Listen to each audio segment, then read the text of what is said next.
to see everybody. I got to give the credit to our coaches and our players. What a tremendous week of practice we had this week. We got some guys banged up. We got some guys that came out today. Michael Baskerville came out today. Looks like he is going to play. I didn't know if he could play. Mason Smith's been in crutches since Tuesday. I think he's very questionable for the game, but we're still hoping that he can play. If he doesn't play, Sonny Fanu is going to take his place and do a tremendous job. Any questions?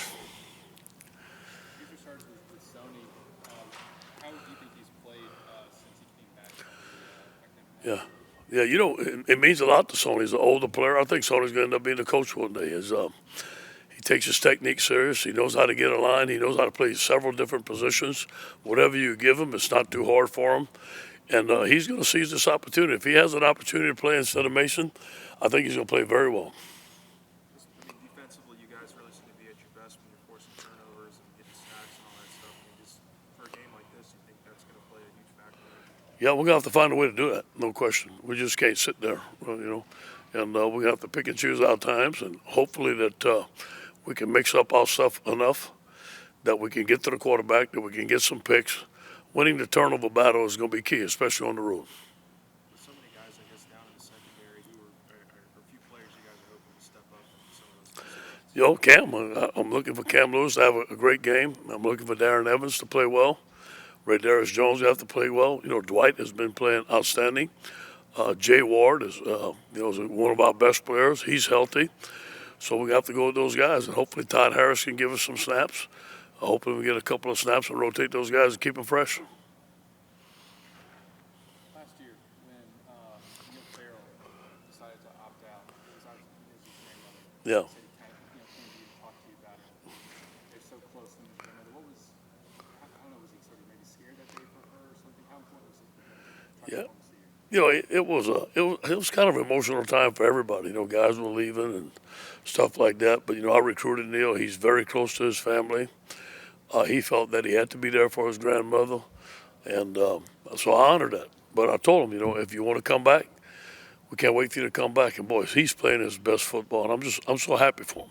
He is dedicated. I think he's going to get a chance to play in the NFL just like he wanted, and he's going to finish the season strong. But right now, he's playing his best ball.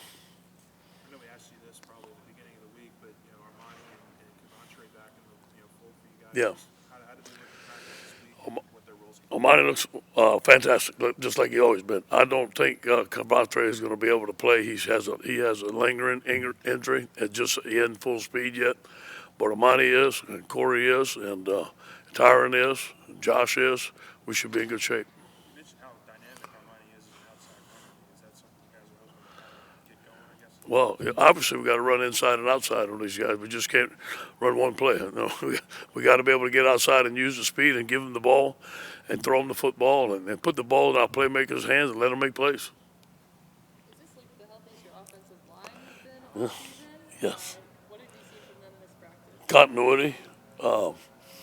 They're excited about this game. They know they're going against probably one of the best defensive fronts that we're going to see all year. They know it's a challenge. But our challenge, we have to run the football. We can't be one-dimensional. And this is going to be a physical game. This is a big man's game. It's one in the trenches, and our guys are ready to go. Now, a lot of these guys have experience playing in Alabama, and they're looking forward to this.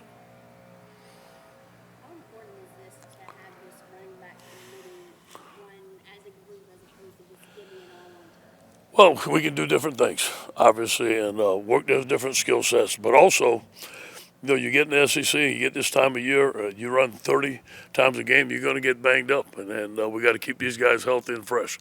But we can do different things with different backs, and I think it's a big key for us. Chris Hilton and Deion Smith, what's their status, and are they going to be able to play? They're ready to play. They're ready to play, and Chris has come back from a minor surgery, and he's done very well. You should see him play, and Deion, he should be ready to play. We're going to need all those guys. They're two very good freshmen.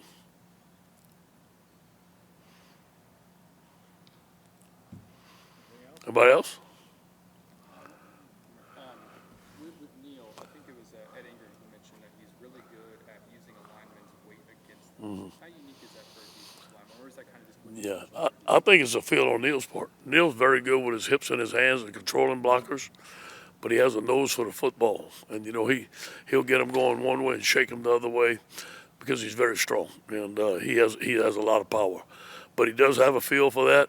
He feels where the ball's going. Sometimes he jumps out of his gap too fast. It gets us in trouble. But, boy, I'll tell you what, he's playing his best ball, especially when we play the inside shade of that guard.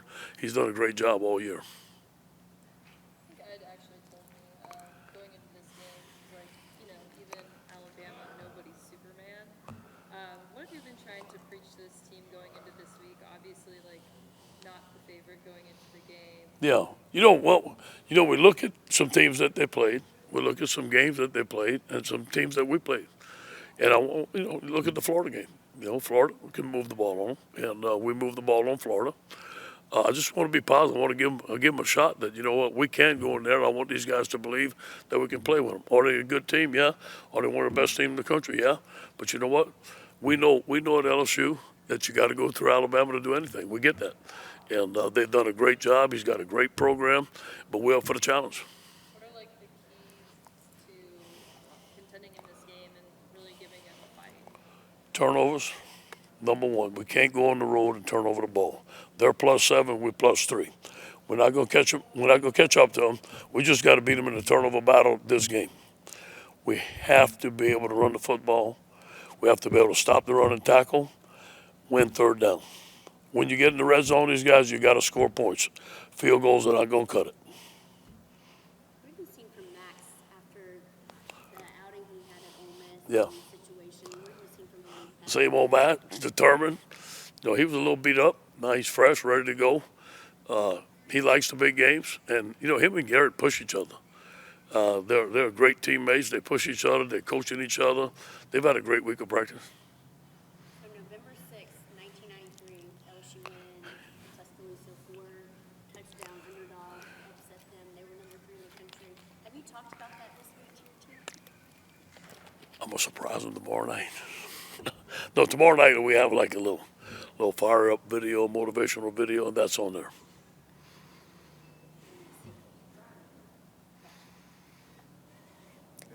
Thank you, guys. Thank you. Go Tigers.